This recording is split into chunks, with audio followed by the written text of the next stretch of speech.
This is Unlock Your Soul podcast, a platform where we get to scratch and reveal what really makes us human.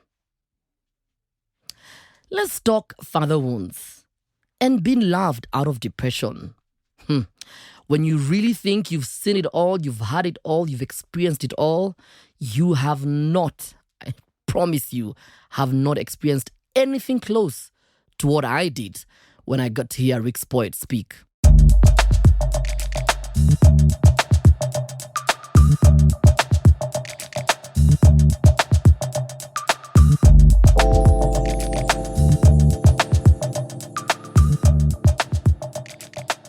Wow, welcome to another session of Unlock Your Soul, Unlock Your Soul. And there's a lot of noise here because there's me, there's Rix. Rix is very chill. Calm, chill guy. Yeah. Then there's Wango, there's Kaveke, there's Sage. So you can imagine the noise that is in this place here. But anyway, thank you for joining us.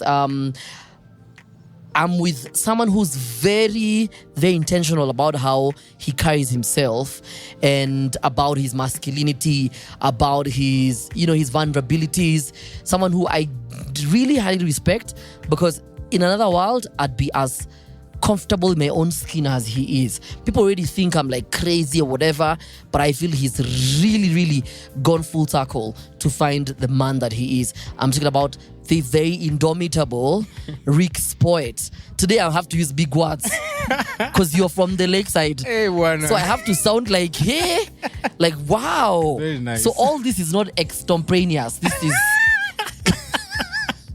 Is it extemporaneous or spontaneous? That one. Is that one? To mean that it was not unplanned. It was very planned. Spontaneous. Yeah, Sage is just there silently judging me. Please, just, guys. So, Rix Poet. Yeah.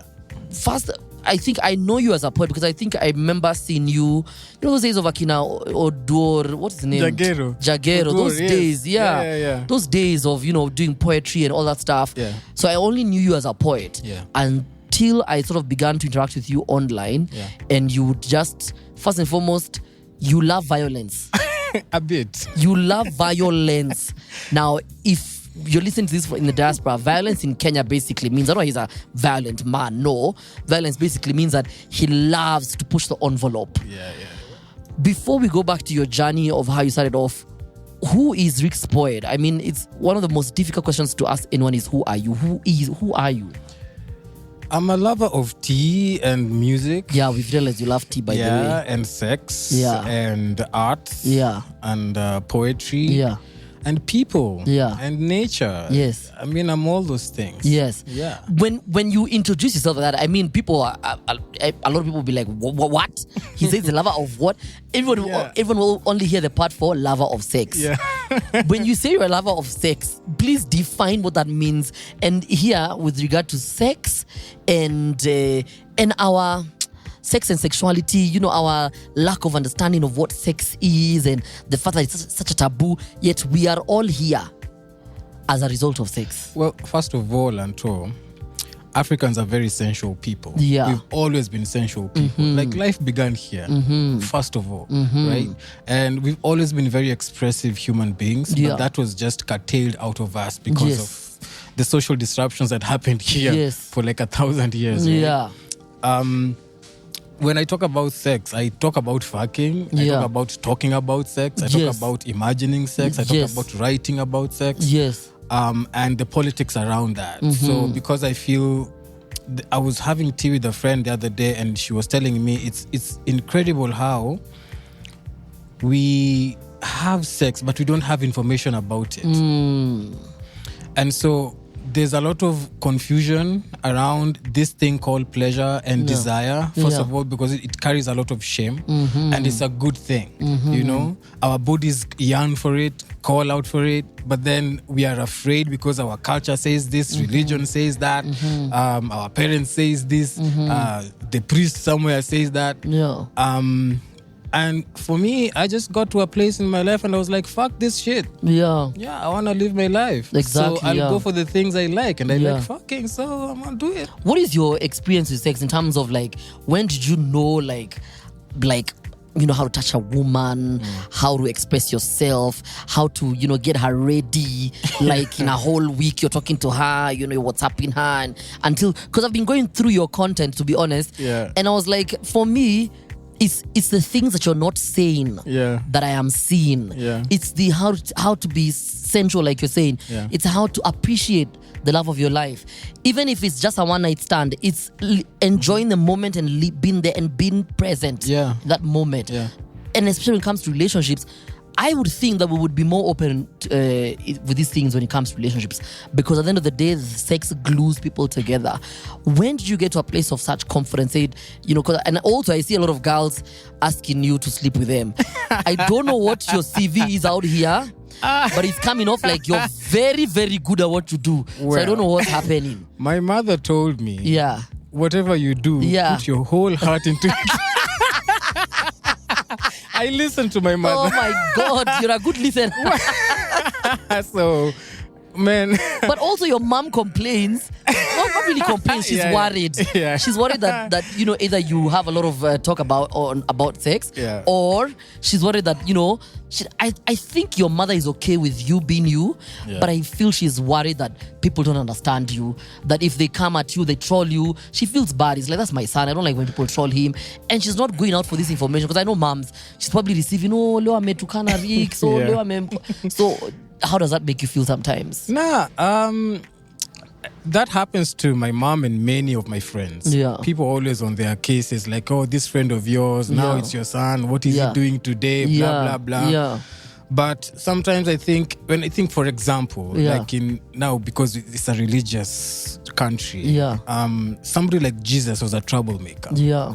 And he had relatives around him. And there was some kind of pressure that this sibling of ours, this child of ours, this friend of ours is bringing a lot of trouble around us. So people sort of pressurize them like, tuenu exactly. Yeah. But at the end of the day, those people love me. And that's what matters to me. Like, they love me and they understand. So I know sometimes, even yesterday I was just on call with somebody who was like, people are on my case, I'm a Christian, and they can't understand why I'm your friend, because these are the kind of videos you put online and all that stuff. So why are you pretending?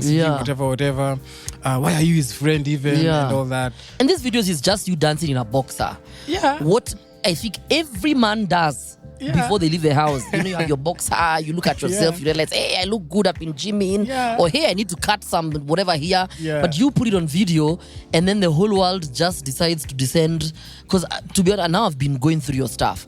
I even recently followed you, and I was like, now why are people angry? I know. They're mad because he's dancing in a boxer. I know. Like, why is this? Why are we like that though? What is is it, something, Rix?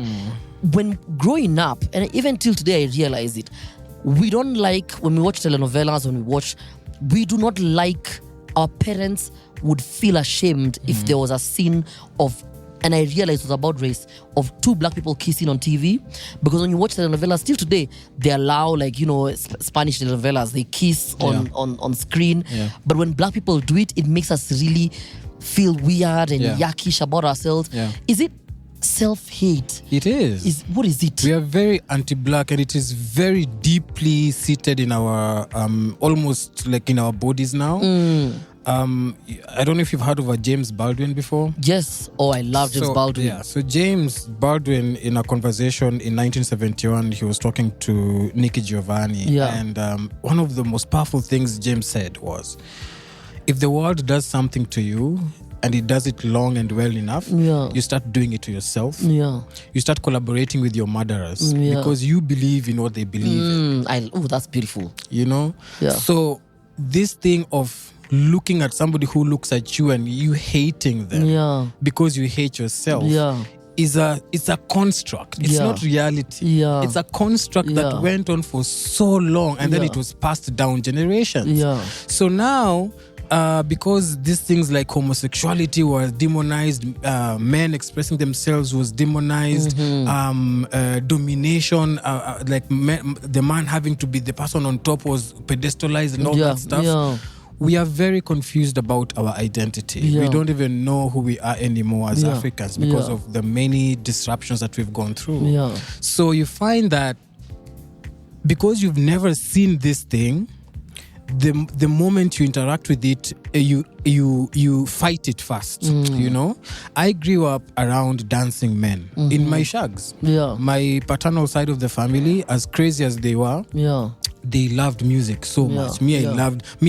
I saw my uncles, they were very young that time, and Yeah. there's a type of ohangla anto. Yes. Si akina Tony Nyadundo ya sahi. Yes. Yeah. Kuna ile sasa the way reggae grew from roots. Exactly, Kuna yeah. ohangla sa Now the tene. OG. Where? The 19 minutes That one thing chorus. almost yeah. sounded like amapiano now. Wow. Yeah, they had Yeah. very heavy drums Yeah. and the percussion. It Yeah. was beautiful. Yeah. So me, my uncles were rigorous with their bodies and all Yeah, that. And then yeah. now we listened to lots of Lingala music.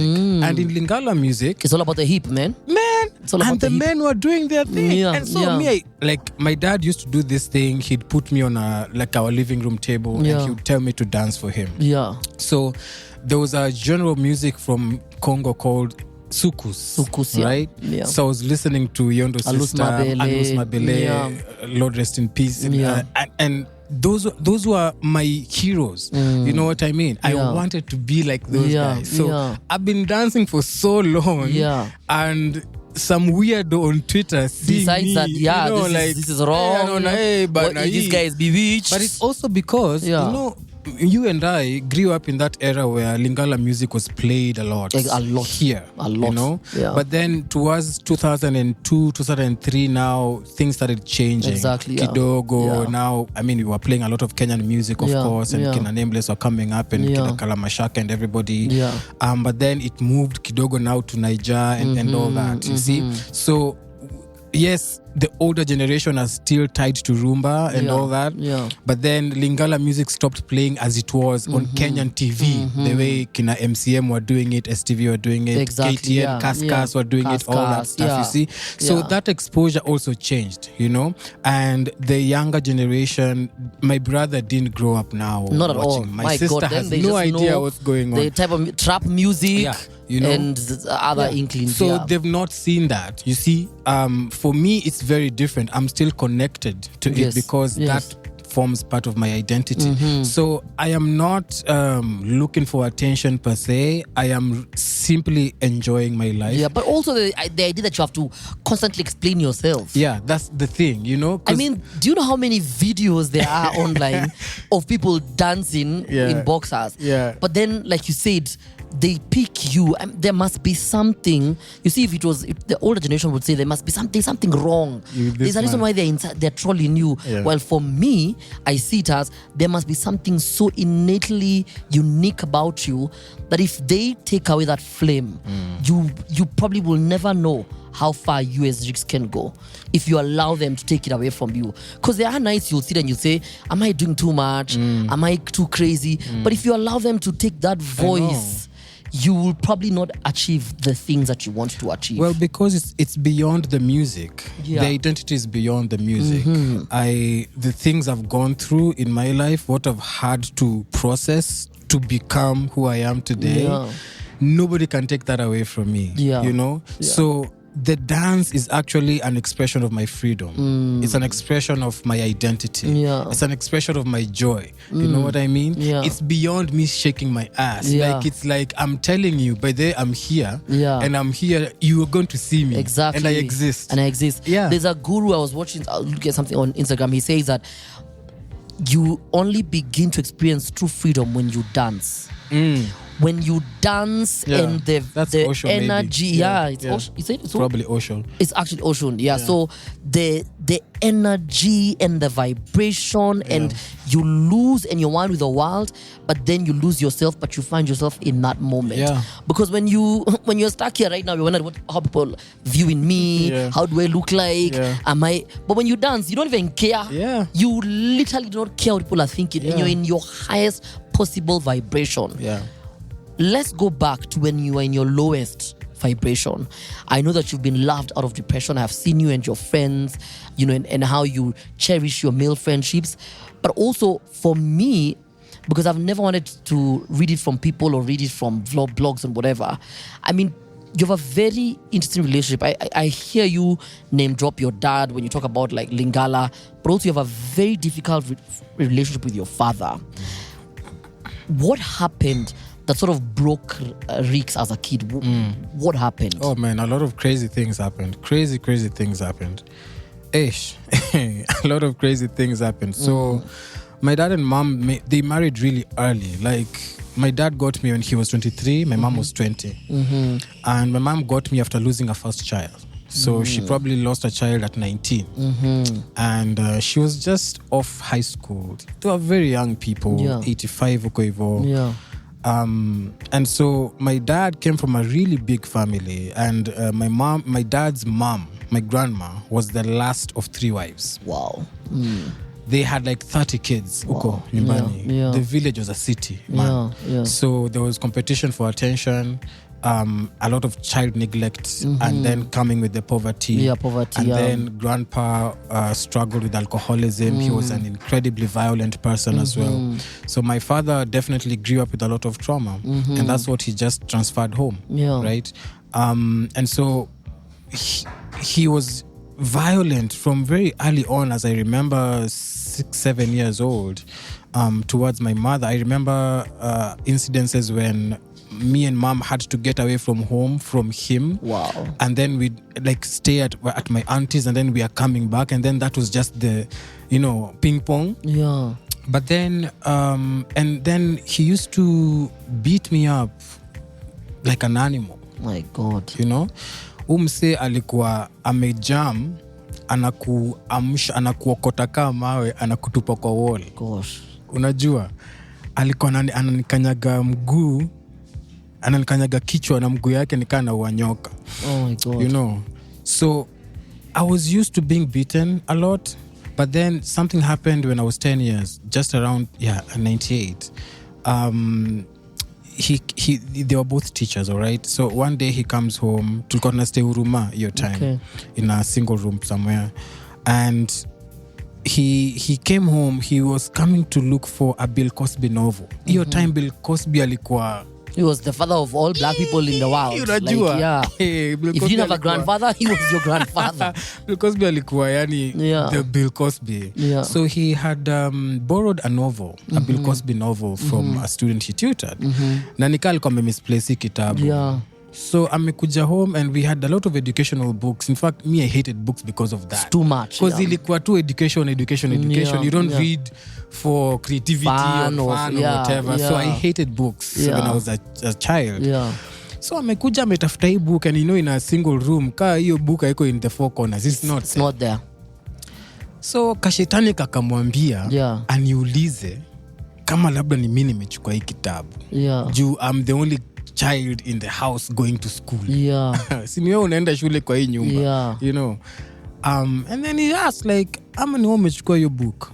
I'm like, I know, I mean, I was fairly cheeky. Unaiba 5 bob hapa, umeenda kubai Mutura, Patco, Britannia, so But novel, nilikuwa class 6 hapo hivyo. And you're like, my father's novel, I don't play those games. Boardmas imenipia stress. Exactly, No, napeleka novel wapi? 300 pages. Where am I taking the fucking what am I book? supposed to read? And I didn't like books anyway. So something convinces him that I'm lying. Wow. Yeah. And that day, my life changed, Anto, man. Like, umse akaanza kunichapa. So hiyo day, hakunichapa venye alikonga ananichapa.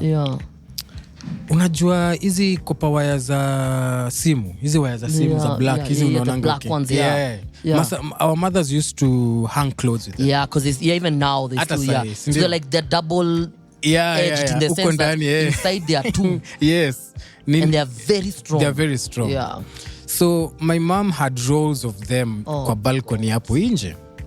And I was a very tiny bodied kid. 10 years old, you're nothing, So dude gets out, he comes back with a roll of the copper wire.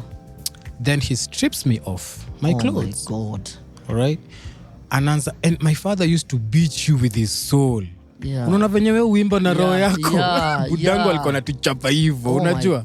Like he would, like he's beating your ass up, Oh my God. So toa kitabu. And I'm like, dude, I haven't taken this book.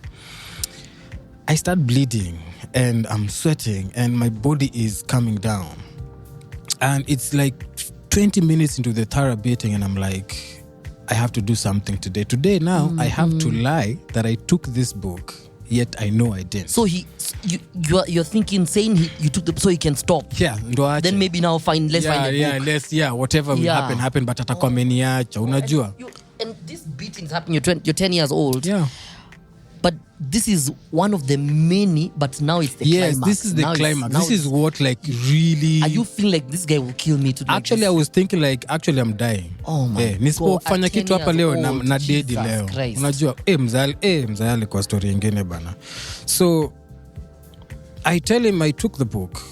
Then he stops, all right? Then he looks at me, he was so angry. And he says, I'll do something to you that you'll never forget. Gosh. So, ni transition. Ni kama bridge ya song. It's like I'm giving you a now breathe. Mm-hmm. Now it's about to get real. So, the stakes were high because, it was an expensive book. All right. Yeah, but still, according in his head, it was an expensive book. It's 98. You're a thief. All those things. And yes, African parents. Juicy, I tweeted that. You see the way the state right now is going around killing people and all that stuff. I told people that many of our fathers were the first people to criminalize us as boys. You know, budako na kutreat we ni criminal kejani, unajua. And now you just grow tougher and tougher and tougher and tougher. Yeah. So mzaya katoka nje akarudi na some sisal rope as if he'd planned it all. So I'm naked, I'm in the, I'm like kwa floor. My mom is there helpless and all that. Then he goes into the kitchen, he comes back na jerikani ya mafuta. Jerikani ya mafuta na kiberiti. Yeah. So then he ties me up. All right? It's crazy. He ties me up and then looks at me. Akafungua hiyo jerrycan, akamwaga hiyo mafuta kwa kifuniko, akamsmia hiyo mafuta hapo. Akawasha flame, so niko na scar hapa hivi ukicheki. Yeah, I can see. Yeah. Akawasha flame, akaeka hiyo flame hapa juu hiyo mafuta mse. So I think brain yangu ili block hiyo pain, but I've never been the same since. This is your father meting justice on you as if you're like, as if it's like you've stolen, I don't know, like a heart or like a kidney. Like why would somebody, as all this is happening, your dad is burning your fingers, he's basically threatening to show you that what I can do to you, and your mom is seated there helpless because also she's afraid of who this man is. Yes. When you look back, how does that make you feel, or how do you view this guy, or how do you view your mom? How does that scenario play out for you? You're watching it here. What's happening? So I've processed this for the last 20 years of my life, and it's not been easy at all. Because 5 years after that, I was running away from home. Now the traumas are now starting to show. Depression was coming through. I've been a street boy out here because home was just too unbearable for me. Narudi home somehow. Shule ilikuwa crazy. High school, it was crazy for me. And you see, the funny thing about it, I am generally a very calm person. This is who I've always been. But then you can't know what's going on inside me if I don't express it. You see, and I'm a sensitive child. I was a sensitive child, but the people around me were not aware of who I was becoming out of the violence I was witnessing and experiencing. So I was very bitter throughout my teenage, coming to early 20s, mid 20s, late 20s. I was a very bitter guy because I was angry that this is what happened to me. This is what my father was, and he never saw the wrong things he would do to us. The impunity in which he moved with, for me, was just outrageous. You see, my mother really did the best she could with what she had to love us. In fact, she really supported my art. In fact, mi sijui kama masa hangekuwa mi sijui ingekuwaje for me, the little she could do, she really gave it all to me, and I took that as everything because I needed it. Have you felt, or have you always considered the fact that it was like her way of like sort of giving back to, you know, the fact that she was unable to do anything then? Yeah. It was like her way of like finally releasing you, and, you know, sort of like allowing you to finally get your freedom. Perhaps because at some point, because even mom was sometimes abusive to me. But then at some point there at 16, one time I'd run away from home, then wakanipata cause nilipigwa mob justice hapa town. Nilikuwa na shoplift maze. Hiyo nilikuwa na survive. Nikapatwa mahali huko Naivas huko Ronald Ngala, nikagongwa. Then buda kaletwa nini nikarudishwa home.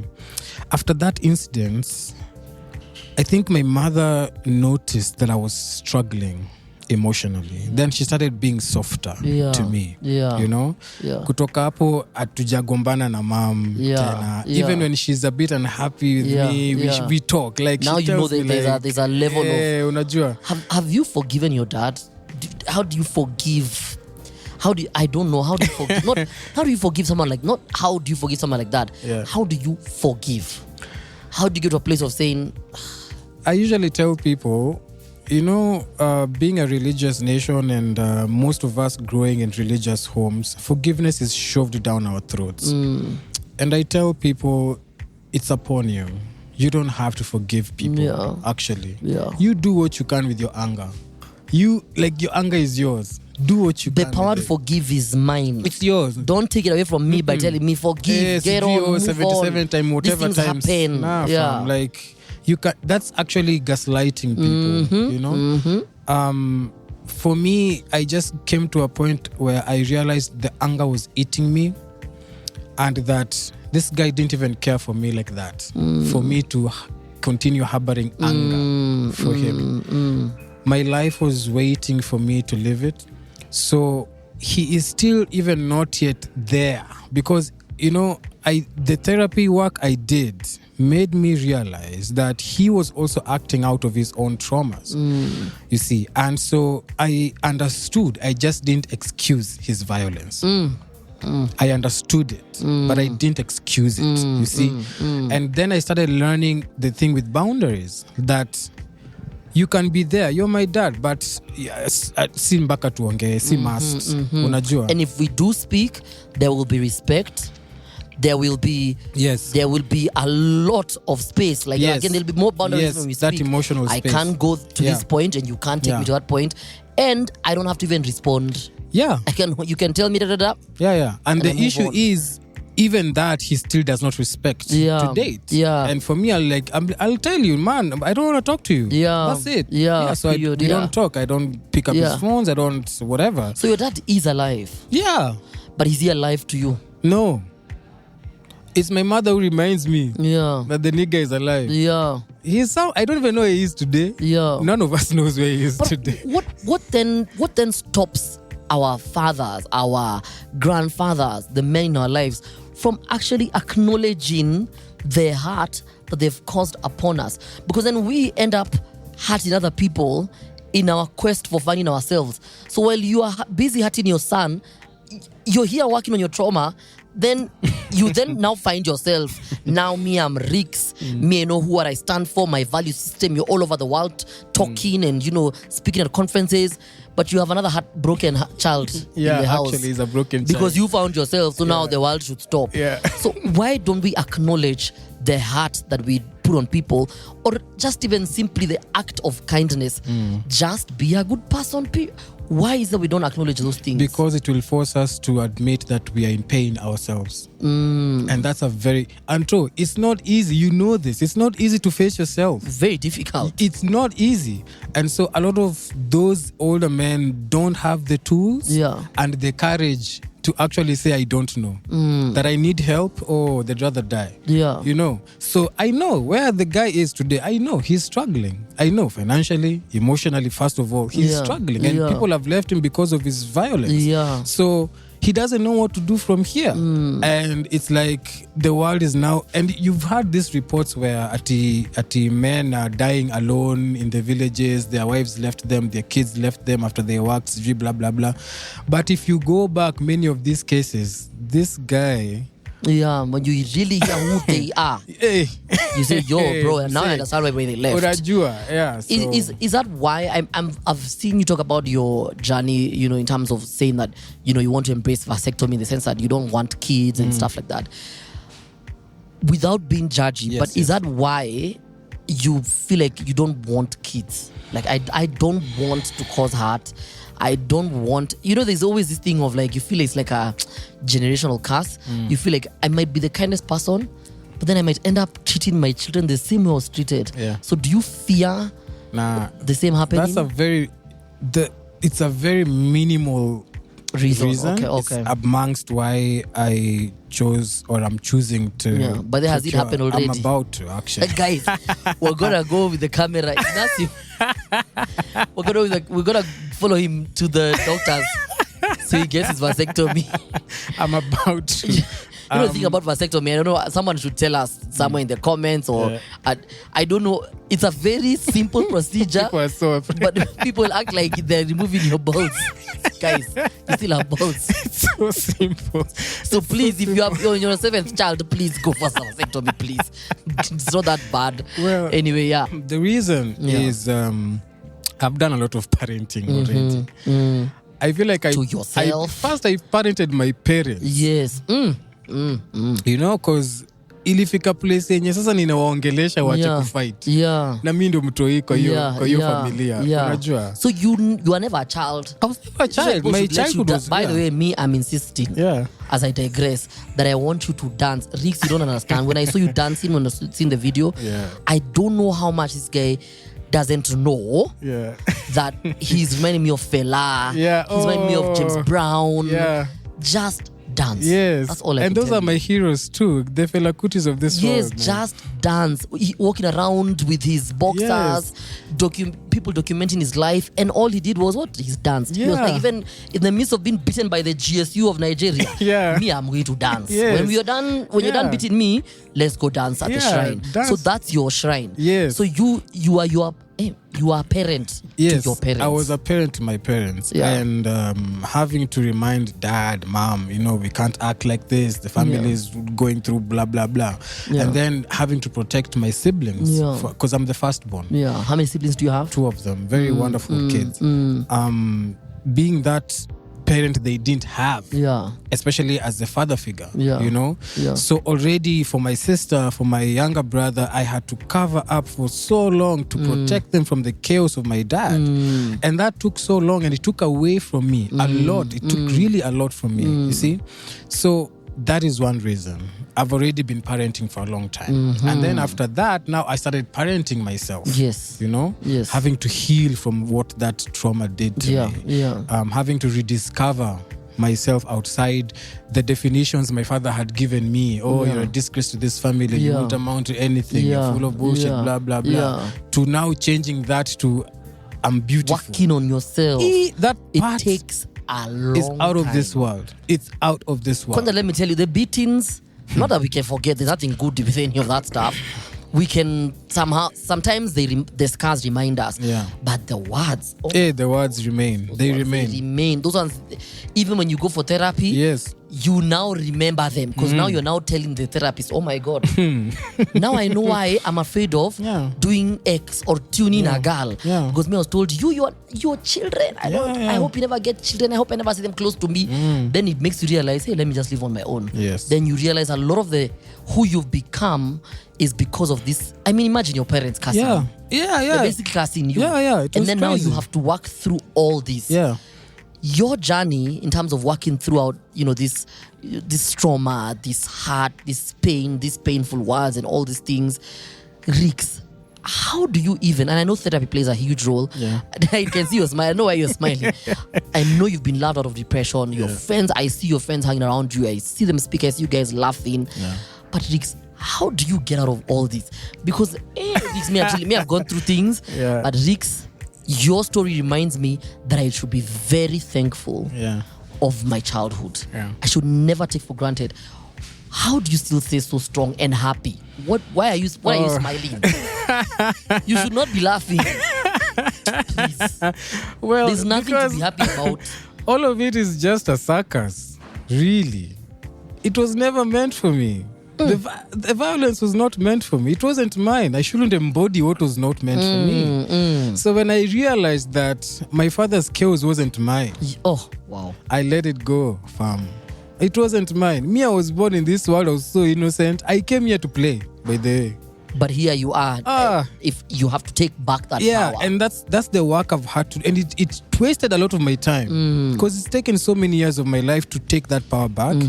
But now what I'm saying is, I am, the part of my childhood, after age 7, that's when the disconnection started happening. So for me, I've just gone back to 7 to continue with what was stolen from me. Yeah. So I loved playing, I loved football, I loved dancing, I loved my people, I loved being around people, I loved community. Yeah. And that's who I'm always going to be. Yeah. So when you realize that the chaos that was meted against you wasn't yours, you stop owning it, then you go back to your original self. That's how I'm able to laugh. I'm able, and it helps that I have been sourcing out inspiration, motivation from people who came before me, who also went through violence and tried to overcome.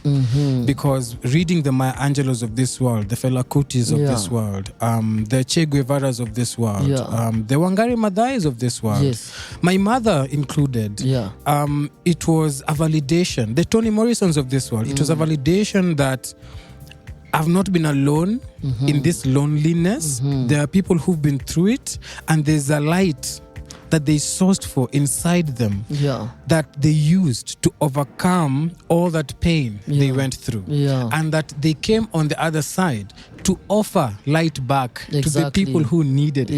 You know what I mean? But we are not so many. That's the tragedy. We are not so many. You're in your reparations era. Exactly. You're taking back, but taking back what's yours. You are finally getting brand new parents from all the books that you read. Which also, when you mention books, I realize that you read a lot. When you talk about reading, I mean, what does reading do for you? Who are some of your favorite authors? And some of the lessons you learned from them? Because these people went through things so that you can be able to get out. And isn't such a huge irony or paradox that one time when you literally knew that your life was being taken away because of a book, but your solace has also become books. Yes. So it's funny because... And I hope you meet Bill Cosby and tell him, apart from the drama you've caused in people's lives, I nearly died because of you. Bill Cosby has been a very huge problem to Bill, people. Man, what? Old man. It was just unbelievable, man. What? Jesus. Man. So... But my God. Anyway, books. So my parents being teachers, I learned so much from them, despite the chaos. They were also brilliant people. And I am often very free with this juxtaposition that as much as my dad was violent and my mom had their own things, when they were brilliant, my dad is such a charismatic person. And he's a brilliant storyteller. He's taught me. So I've seen it. My mom is very, very warm person. So my father also is a very adventurous, curious human being. And his value for getting to know caught me, wanting to understand the world, what's going on here, and reasoning, those kind of things.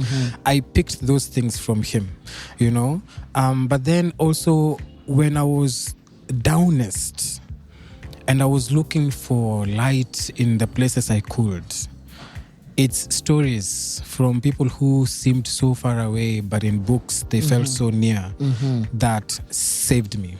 And documentaries about their lives, artists, storytellers, poets, activists, the people who are going against the grain. Because for me, I felt like I was one of them. To grow up in a very violent society, and this society was comfortable with this violence, and me, I'm questioning this violence, and people are looking at me like crazy, like I'm crazy, and I'm like, you people, you're not feeling this pain. I'm feeling it, and I'll talk about it. You see, and I had to look for those people from such a young age. As far back as 17, I was going for protests. You know, in my uniform as a Form 3 kid. So I started this work such a long time ago, getting to learn that the education I was given in my GHC, for those who studied GHC, wasn't enough. This history I was taught about Dedan Kimathi, and it wasn't mine. It also wasn't mine. It was in the books for me to read, but it was not my story to read or to know. You know? It was theirs. Conditioning. And when I went to church, there were so many limitations to the questions I could ask. And then I kept wondering, okay, so where are my people in all these stories? I can't see. Where am I? Where's Londa Magere Bana? Hey, Onyango Otieno, they're nowhere to be seen. So who is telling the people of the story? Who's the cradle of my story? Where are my people? Where people who are associated with my DNA? My ancestors. Where are their stories?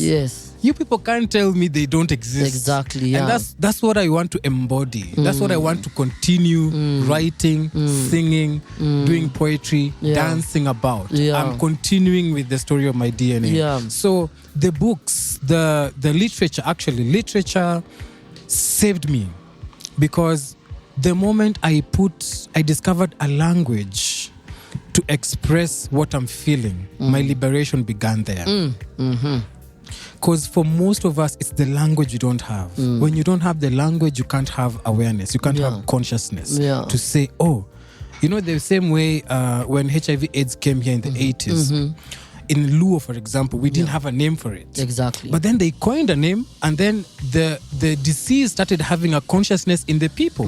So in Luo, AIDS is called Ayaki. You know? Ayaki didn't exist before the 80s. It wasn't here. But because the situation in the time necessitated that we develop a language for what's going on, then it made us understand this is what it is. So for me, growing up in a household where my mother is being abused, my father was also abused when he was a child. They are both abusing me in different forms. And I have nowhere to go to take this feeling I have inside my body. And no one to run to. Nobody to run to. I'd go to my uncles and they were like, hata sisi tulichapwa. Wezoea tu. Unajua. And then they go tell the parents, this child came here complaining. Now they all beat you together. And in school it's the same thing. Thank you. You know the first. Wewe si wa kwanza na wewe si wa mwisho. Hata sisi tulichapwa. It was worse. Yangu ilikuwa hivi na hivi. And normalizing. Exactly. You see, normalizing trauma is one thing, because that's us understanding. Then they use that a lot to take away from us. Normalizing abuse. It's a very huge thing. It's really insane. And we were talking about how even when we normalize abuse, how white people, and it's good that we're talking about literature, but the colonialists were able to take away our stories. But also the fact that they meted so much violence on us that it became so normalized that if you want to subdue a child, you want to subdue a human being, as if it's an animal, you met violence on them. And not just a spanking or a discipline or whatever, or a punishment. No, it's like fully subduing the beast. Because remember what they would do is that they would beat our fathers in front of our mothers, in front of other people, to remind them, you are not to our level. And the only way a parent can then do the same is to beat you the same way. And so I love that you run to books and you've been able to find sort of your place in the books, but also you're such a great writer. Thank you. I'm hoping that, I don't know when I'm writing a book now. That's the thing. I really want to know about your book. Before we talk about the process that you're thinking of and how that's going, who, dead or alive, would you want them to write your foreword in your book? Oh my gosh. I know. Who? You didn't think about it. I didn't think about it. Hold up. Do you know why I'm saying? I'm saying it's because as you think about the person, I feel we're very, even when we know we've gotten out of difficult situations, we're very big with reducing ourselves. sometimes that imposter syndrome of I know I'll write a book, but what does Anto mean by who, dead or alive? Yeah. I mean that means I mean like very famous people. Yeah. So yes, for me, I really want to know: have you thought about a very, very famous person who can write the foreword of your book? It doesn't have to be, but you deserve someone like Oprah to say what this kid has gone through. Yeah. None of us has imagined Yeah. it to our worst enemy. Oh, well, if it has to be a famous person, probably somebody I feel really connected to would have to be Trevor Noah. Yeah, because Trevor understands. I really, that title of his book, Born a Crime. Yeah, Trevor understands. Me, let me say, this podcast is not for crying. Me, I don't cry easily I think because I was also beaten as a kid. Yeah, you get it. I don't cry easily, but when I cry, oh my God. It comes so like loud. Yeah, so Trevor understands. I don't know why you really relate to me. I don't know why. I don't want to give my stories here, but you're very relatable to me. Thank you. It's very scary. But Born a Crime. Yes, so why? Trevor has processed what it was like growing in South African apartheid, being a mixed race child, people looking at you weird, like you're a mistake, you're a crime, you're born a crime, literally. Yeah. So you're not supposed to exist here. You shouldn't be here. Yes. Yeah. And what that did to his psyche, you see, and still growing up poor. And you're mixed race. Yeah.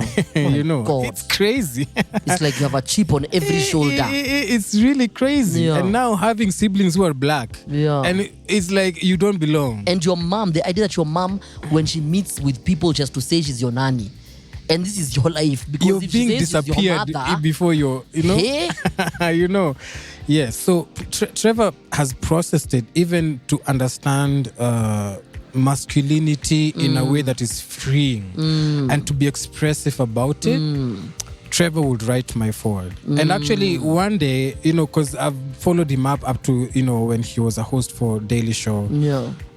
When I write my book, I know he's not there now, but I would love to be hosted on the Daily Show. Yeah. One of my very good friends and my life coach, she's called Alison Giboine. She's actually a very good friend to Trevor Noah. Oh. So you see? That's why we met today. That's why we met. I am going to introduce you to Alison. I want you and Alison to meet and talk and get to know each other. But my reason, when I call her, I will tell her that I want you to help Rix to get his book forwarded by Trevor Noah. But first, understand who Rix is and know why. But the onus is upon her to make it happen. Oh man, that would be so beautiful. I think that would be really, really, really beautiful. Man. Your story, you've gone through so much. You've really struggled. You've been able to put your stories out there. A lot of people are unable to put theirs out, and I think that's why also people fear you. Yes. And they end up, sort of not understanding you because the strength and the power that you have. And still be able to stay humble and just chill. And I mean, you're one of the easiest people that I called, to do a podcast. I've seen you're very available for people. I try, You're also available to teach. Yes. Whilst you are learning a lot from the writers of our generation and generations gone and past. Yeah. As you go forward and let's talk about two things here. As you redefine what masculinity is in the sense of not what they told you so you could fit in or so they could control you, but being yourself. As you redefine that journey for yourself and moving forward, where do you see yourself in 3 days, in 4 days, in 4 years, in 5 years? And where do you want this new journey to take you? Because for me, I feel like you're now, I feel like you're a 2-year-old.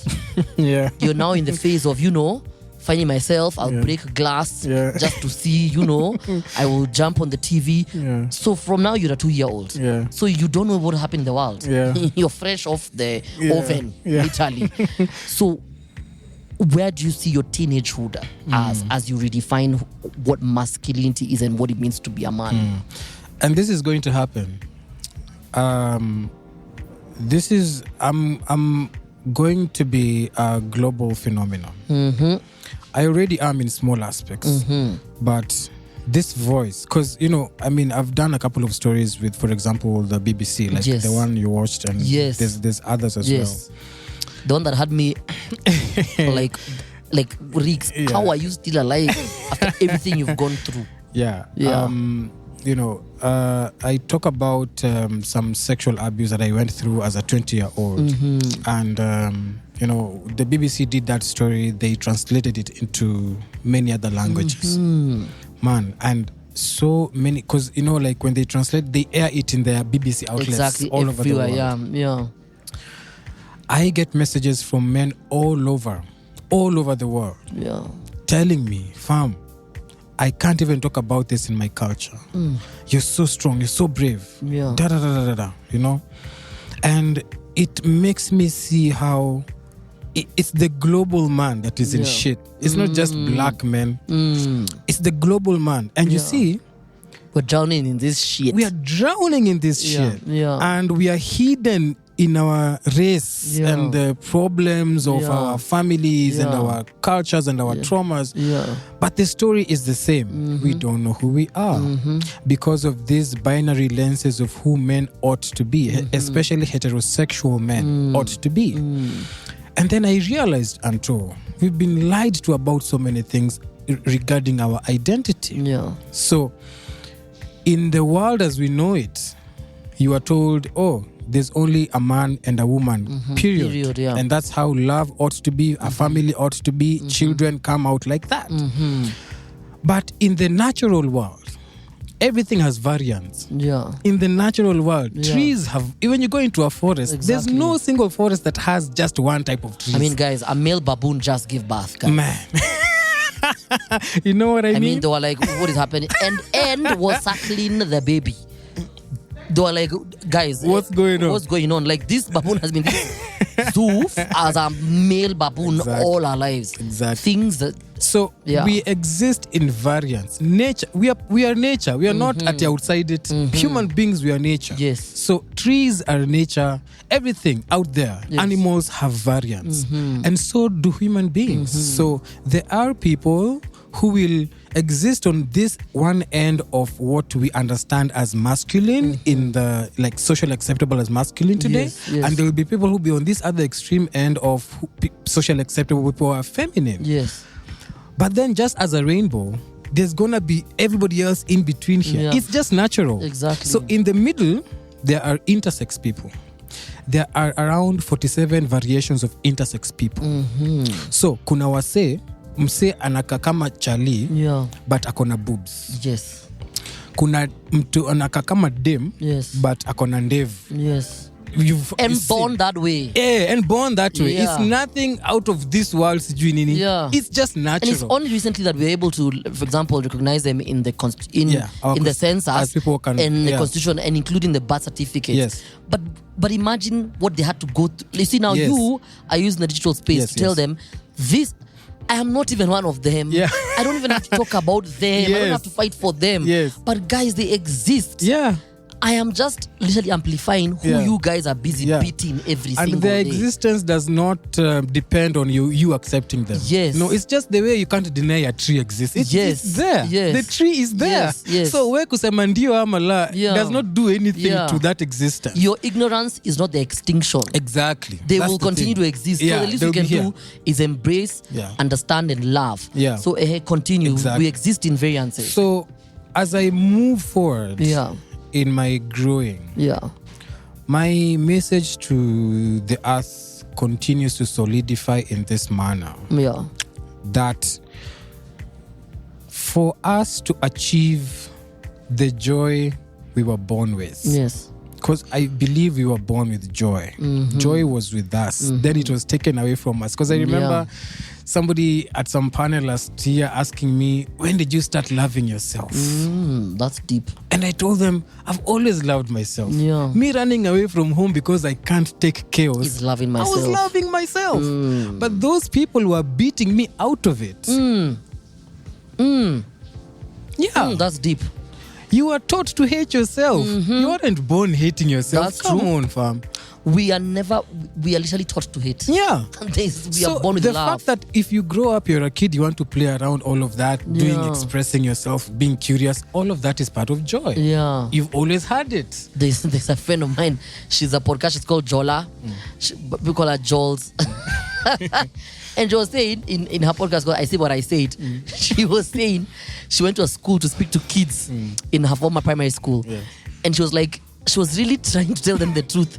But in school, you don't want, that's the thing, you don't want to tell them the truth. That, yeah. She wanted to tell them, guys, play. Yeah. Please play. Be children and laugh. Yeah. Laugh. Live. Yes. Because you don't understand. When you get older, you say, I wish I played. I wish I loved. Because the whole world now decides to just hate you. Yeah. You're like, hey, if I played when I was a kid, there's things I'll not be doing, including things like when people now go for Tufumpararo, they're now paying for it. Oh man, imagine. Now people are paying to go with boxers, with bikers, to go and swim in mud. Yes. When we played as it was normal. You cough and you're in a Tufumpararo. So I love that you're saying but it's also, you say someone asked you when did you start loving yourself like this? But also I will ask you, how do we start loving ourselves? When do we get to a place of like, hey, I've listened to Rix, but I have so much work to do on myself or people around me. How can I start loving myself? The biggest work all of us have, at some point, you have to make a decision. Do you want to live your life or the life that has been destined for you? You have to make that at some point. You have to come home to yourself, call yourself for a meeting and ask, me as Anto, me as Jeff, nataka kuishi aje, venye masangu wanataka, venye church wanataka, venye politicians wanataka, ama venye mimi nataka. Na venye mimi nataka inakaa aje, ni rules gani nataka kuishi nazo zenye zitaongeza life kwa. Unacheki? Your conversation baka you have, because that's what will determine your course of action. You get what I mean? Love has to begin from your choices. Like taking your power back means you have to understand what happened to you, how it affected you, how you're going to unlearn it, so that you replace it with more of who you are. You know? So that sounds so big to start with. And so I'll go back to what Jules was saying. Yes. Our playtime was interrupted. Because you remember when we were growing up, at some point walianza kupunguza time ya PE. Yes. Shule. Yeah, it used to be like two lessons, 1 or 20 minutes. Then it became 40 minutes. Then every time you have PE, a teacher who did not do their job now wants you that's where the rain started to do math during PE time. Exactly. That's make where you hate math more. Hapo ndo pale mvua ilianza kutuchapa. Oh God, I used to be so mad. So now I know. Why are you reminding me of my past? I used to be so angry, Rick. You don't understand. I feel like I forgot this in therapy. People not taking my time seriously. And especially people with power. I can't take it away. You can't. And I can't say anything. Exactly. God. That's where it has to go back to. Take back your PE time. Oh my, yes. You have to go back there and that continue. It's such a nice program, by the way. You need to make money with that. Like go to high schools, go to organizations, and tell them, guys, it's time to take back our PE time. Let's take back our PE. We all have 40 minutes they owe us. And on a very serious note, we have to go back to playing. Because it's in our bodies carry our stories. All right. So your nervous system is actually where all your life is at. The information in your nervous system depicts your personality. It depicts how you think. It depicts how you react, how you respond to love and hate and all these things, violence and all that stuff. And the nervous system is like electrical wires, you know? So right now, I can feel you have good energy, all right? So my body can sense you're safe for me. That's my nervous system telling me, you can talk to this person. Yes. Right? So when we were growing up in those communities in villages, think about it like a grid, right? An electrical grid. So when a city is connected, it lights up because it is well connected. My God. All right? And Yeah. people are just the same. Yeah. When you are connected, you light up. Yes. That's just the way it is. Yes. When you're disconnected, kuna blackout kila pahali. And blackout comes with crime. Exactly. It comes with violence. Fear. Yeah, Displacement. sabotage, everything all is that taken stuff. away from you. Blackout inakuja na hizo stuff. Yeah. So for us to be reconnected to the grid, Yeah. we have to go back to playing, because playing loosens our nervous system. Then we learn to trust again. Yeah. First of all, to trust your body, Yeah. to trust yourself that, I can move, I can do this shit. Yeah. You know what I mean? Yeah. And playing, you know when you were kids, wakati you would play with anybody.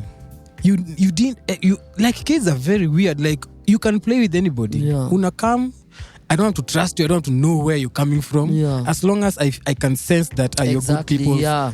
Kuja. Even if kids moved until you get older, they realize, Yeah. my friends, I don't have my friends. And all But that, even if kids moved in different countries, Yes. different estates, they always found playmates. They always did. We're the ones who stop them and tell them, Bas. nisikuone kwa Kwa kina kina Rix. nani, usikule kwa When you get sijui. older, you realize, it was a tribe thing. It was a racial thing. Or it was a color thing. Color thing. Maybe they are too dark for us. I shouldn't see you there. But I like that, Rix. You are such a beacon of light. I don't know where you get the strength after everything you've gone through. You are so, I don't know. I don't know where you get your strength, your love, and everything. But please never stop being you. I won't. It's ridiculous how you're still able look to forward for another video very soon. Yeah. I'm always just gonna be Me, let me tell you, I want you to dance again. But we're gonna put a video of this guy dancing so you understand why he loves now dancing. your part na shake us. Yeah, we're gonna put the video where he's shaking his booty. But even before we end, there's something I was about to forget that I've remembered. When girls come to your home, or when even friends or whatever, when relatives come over and there's female relatives or there's girls, or you always have pads in your house. Yeah. I know a lot of. Okay, maybe it's because it's me. Me, I'm not surprised or shocked. Yeah. I don't know why people get shocked by these things. Because there's a dude who said at some men's conference he was sent by the wife to go buy pads. And for him, he's trying to really get close to a point where when you tell your women, babe, send me, I will go. I want to be there for you. And then she sends you for pads. Guy, you're like, babe, I didn't mean to go the whole way. So the guy said, I'll go. Yeah. So he went. And he went and picked Pampers. Picked Pampers and took the Pampers home. Very courageous. So the wife tells him, baby, see part. He's like, man, just so pa. So I just so pa. I was like, part. Went and took the Pampers and took them home.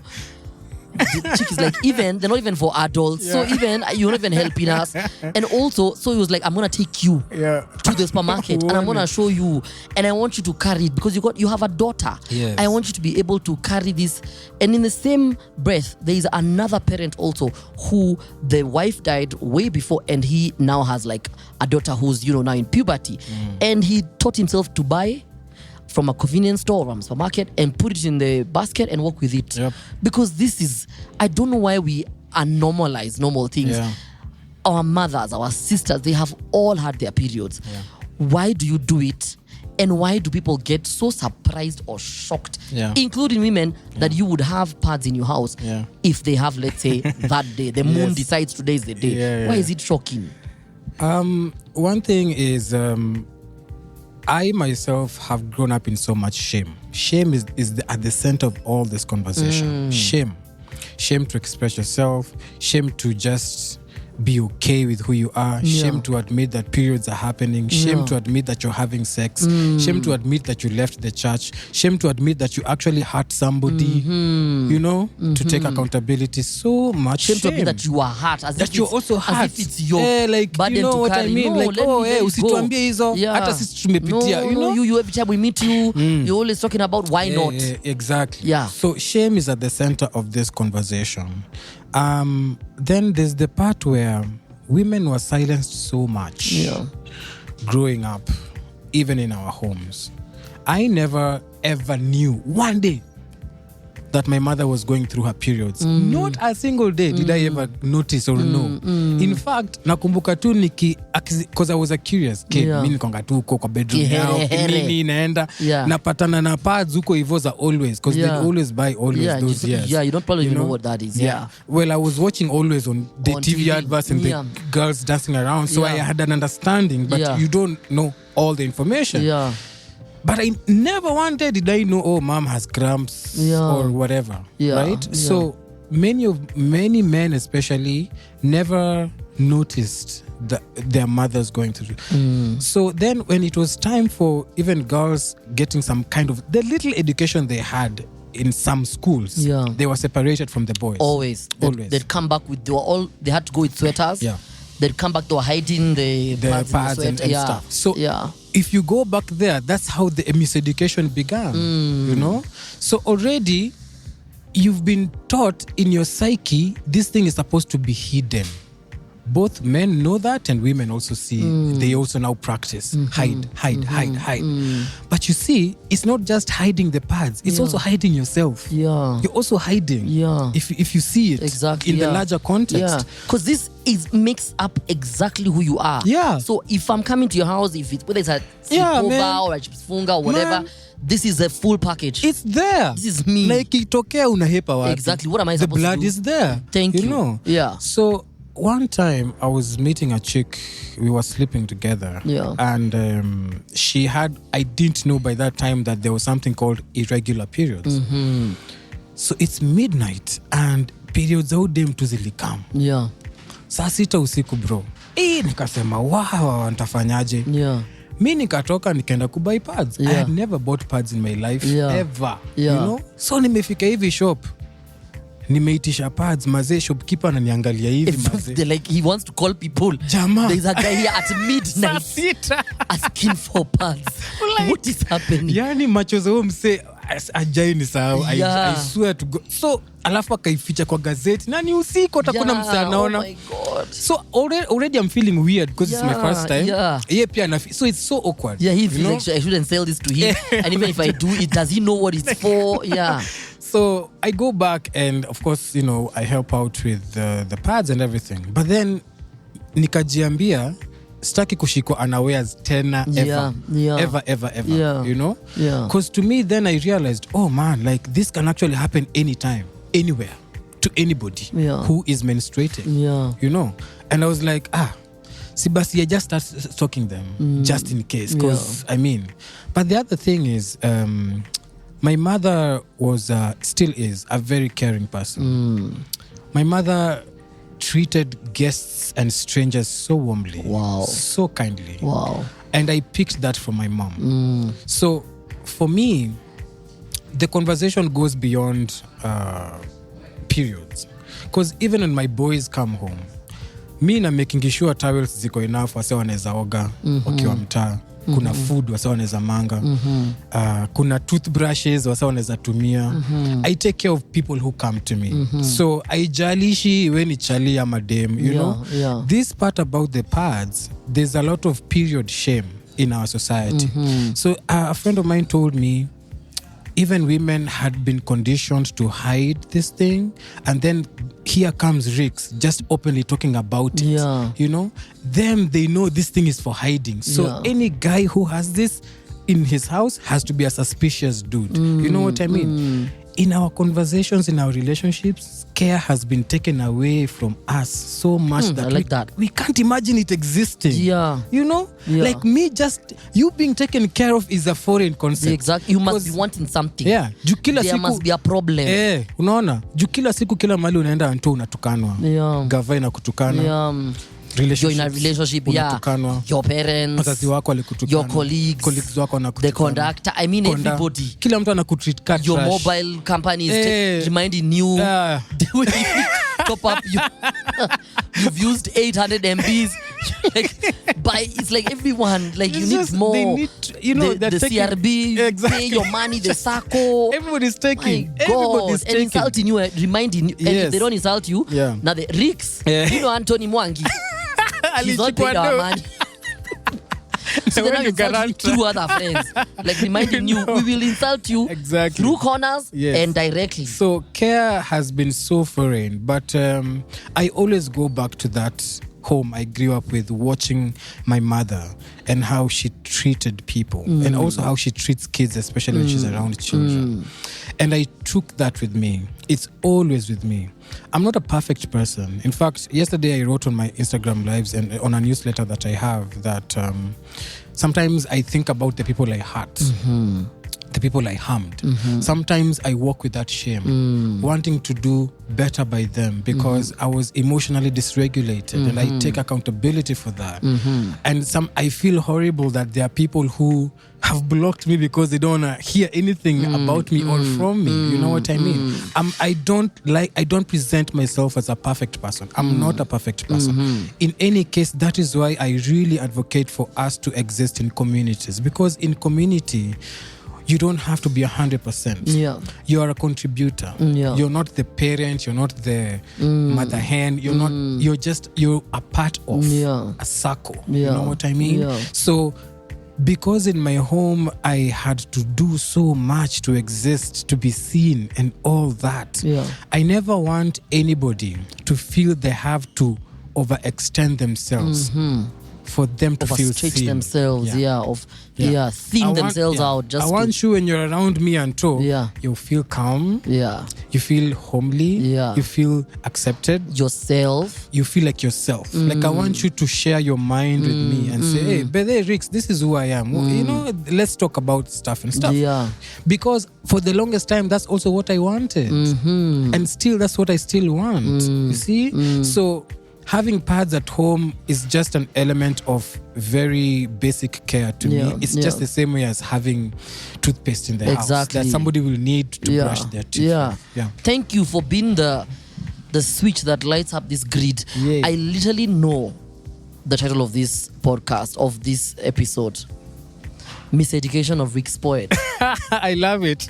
It's the miseducation of Rix Poet. Because it's a double entendre. It could mean that you don't know what you're talking about. But also, for me, what it really means is you finally get to teach us what it means to be you. So now you never have to explain yourself. Say, by the way, if you didn't listen to Anto's podcast, screw you. Go listen to the podcast and stop asking me stupid questions. I have explained myself every single time. And I'm not a therapist, but just to tell you that in terms of when your guilt, I hope that you're not carrying shame of how you reacted other than how you hurt people.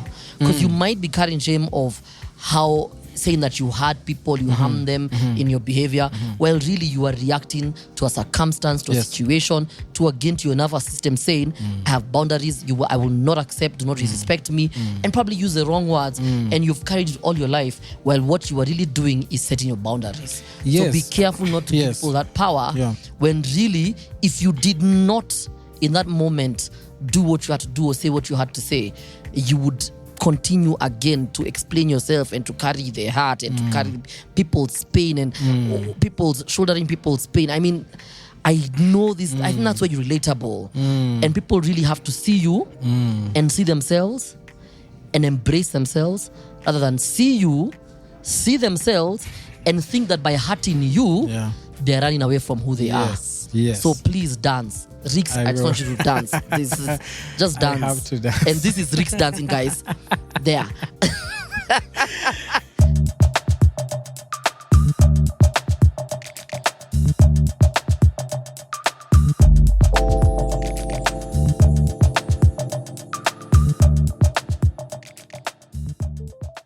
Thank you so much for that enlightening and just bold conversation that you sat through. I mean, this is something else. If you'd like to also share your stories, make sure you go to our Instagram and Unlock Your Soul Pod. Click the link in the bio, fill that form and tell us what stories you think you'd like us to highlight. And I will definitely come through for you. Also go to our TikTok and Unlock Your Soul Podcast. We can have some fun together there. And also subscribe on YouTube at Unlock Your Soul Podcast. Next week, we will be talking about single motherhood and the family ties that bind, no matter what. It's all about the one and only Chemutai, the beautiful, the vivacious Sage. You're just Sage. Yani, you're a superstar in my eyes and in many people's eyes. How do you keep this fire going, Sage? I think I have a hunger and a thirst for life. Yeah. And just exploring life. Like the way I said, I always wanted to know more. Yeah. I always wanted to see more, Yeah. to feel more, Yeah. to just experience more. And I feel like also you sort of become what you have been fed in your life. And I feel like for me, it's been a lot of love and it's been a lot of just curiosity. I was allowed to be curious. That curiosity has